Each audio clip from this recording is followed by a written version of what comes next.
He's with his own law firm, a partner with Romanucci and Blandin. You know, one thing I didn't see too much in addressing abuse, how much fraud is there in the system, and does anything in this new act try to do something there? Doug, let me ask you. Yeah, Bill, this also sort of comes back to the question that was just asked by the caller.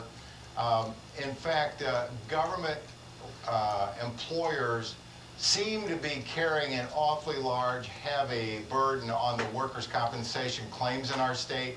So, for example, in the state of Illinois, just the state as an employer, they have about 55,000 employees.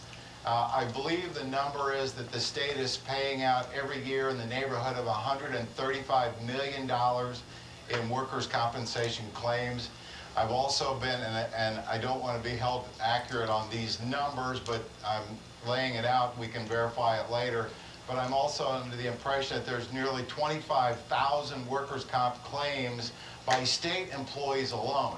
So, as one of my members said, no private sector company with those kinds of numbers Could even stay in business.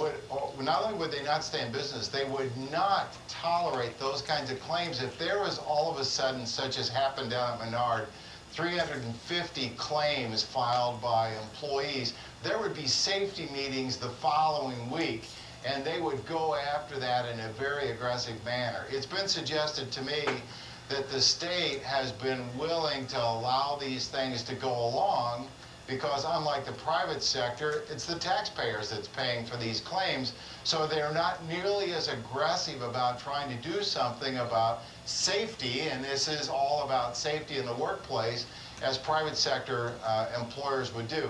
I believe that one of the consequences of the 2011 legislation is that we will put more focus on the public bodies, not just the city of Chicago and the county of Cook, but literally, I think there are 7,000 public bodies in Illinois.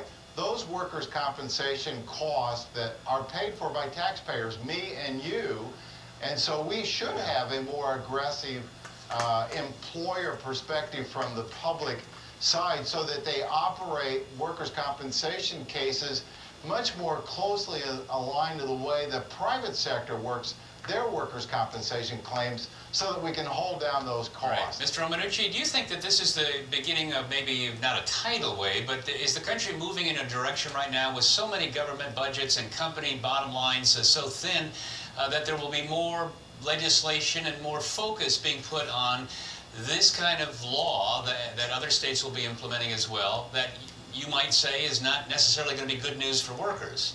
Well, I think what you're definitely seeing is a trend. I don't know if it's a tidal wave, but certainly you are seeing a trend at certain types of reform. And I am all in favor of reform, especially when it comes to worker safety. There is no question that if you have a safer work environment, you will reduce the number of claims. That's guaranteed. That's been proven. You know, Illinois had approximately between 50 and 55,000 filed workers' comp claims last year. So I know that 20,000 of them were not Illinois workers. It's substantially lower than that. We have an approximately $3 billion system in Illinois, and if our state only paid out $135 million, I know those numbers don't match up. But I think the paramount factor here is safety. Safer workplaces will make for a safer environment, and that automatically will reduce the claims. And lower costs. And I think... Well, sorry, we got to take one quick more break, and then we can pick it up in just a minute. We're talking about the new law in the state just signed yesterday by the governor.